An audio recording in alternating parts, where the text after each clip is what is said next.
Thanks very much, Chair, and good morning, Mr. Walsh. You told the Chairman a few moments ago there that you didn't want to give a running commentary, that you couldn't negotiate with the committee. So I've got some specific questions about things that have happened that I hope you're able to comment on without any kind of prejudice to your position. My colleagues have already said the volume of emails they've received from cabin crew, from staff, from trade unions. Clearly this decision to make 12,000 workers redundant is having huge impacts. So I'd like to ask to begin with, why did you choose to start and indeed propose to complete the process of making employees redundant while they were on furlough and still covered by the government scheme? Well, it's very clear, and thank you for asking the question, because I've heard a number of people comment on this, that the job retention scheme makes clear that you can be made redundant while on the job retention scheme, or indeed after it. So we engaged in this process because, again, under the law, we're required to do so in good time, as soon as it's evident that the requirement is there. And that's what we're doing. We're seeking to comply with our obligations under the law. Mr. Walsh, can I ask you, I want to come back to that about obligations under the law and your references to consulting with elected representatives, which I presume means the government, but specifically on another point related to your last answer, because you've told some of my colleagues that these measures are being taken as a consequence of the unprecedented crisis caused by coronavirus, the collapse in passenger numbers and so on.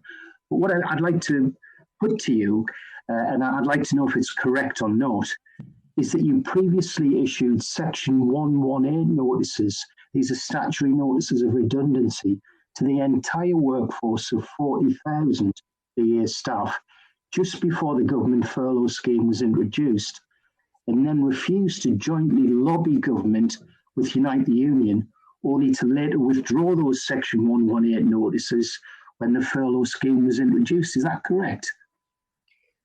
My understanding is that on the 17th of March, I may be wrong about the date, British Airways did issue HR1 and Section 118 notices to the government and to the trade unions. To the entire workforce for all 40,000 employees? My understanding, and subject to be corrected, is that it didn't have a specific number on the forms, but that then there was consultation, or in fact there had been ongoing consultation and negotiation with the trade unions.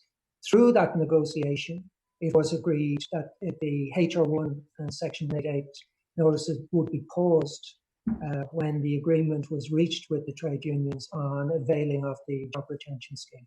That's my understanding of what happened at the time. If that's not correct, Mr. Walsh, will you write to the committee? I mean, it's a memorable date, that isn't it, St. Patrick's Day. But if that wasn't the case, I'd be very interested to know. But can I ask you as well? Again, it's in relation to following up on your earlier responses.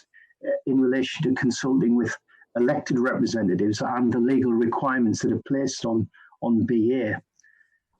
And in fact, your own reference to, as part of that consultation with government, to see if it is possible to mitigate against any potential redundancies.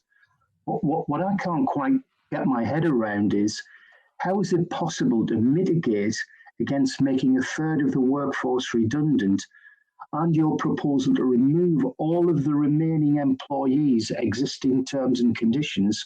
My colleague earlier talked about the consolidation of the three groups of cabin crew.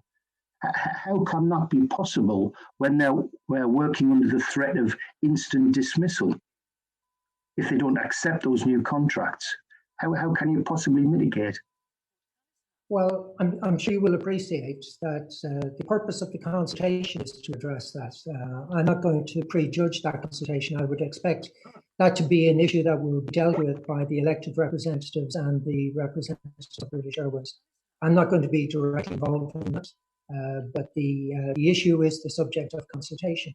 We're doing what we believe is necessary, and we're doing what we believe is required under the law, and we want to engage constructively with the elected representatives. We've got incredibly smart people working for us at British Airways. Many of them will have seen previous crises. Many of them will have experienced challenges in other industries. We want to draw on all of that knowledge and all of that expertise to assist us in navigating our way through this. What we've been focused on in the short term, as I've said before, is ensuring that we have sufficient cash to give us time to engage in these consultations, not to be rushed, not to take measures without having had the opportunity to consult. And that's exactly what we're doing.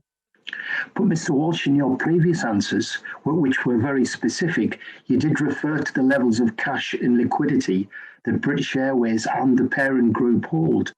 Wouldn't a reasonable person assume that given the furlough scheme that is funded by the taxpayer is going to run until June, that you have ample opportunity there to consider the longer term implications for BA and for the sector after the furlough period is finished?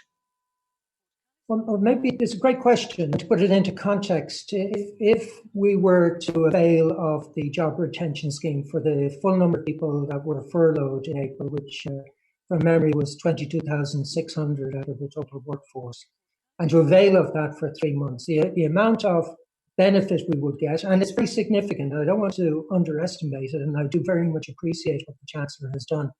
But that would be equivalent to probably less than 10 days of cash burn at British Airways. So, that scheme gives us about 10 additional days. It doesn't give us months. So anybody who believes that we can sit back and wait for months because we're in receipt of the job retention scheme, I'm afraid they misunderstand the scale of the challenge that we face. It does buy us a little bit of time. But that's measured in days, not in weeks, and certainly not in months.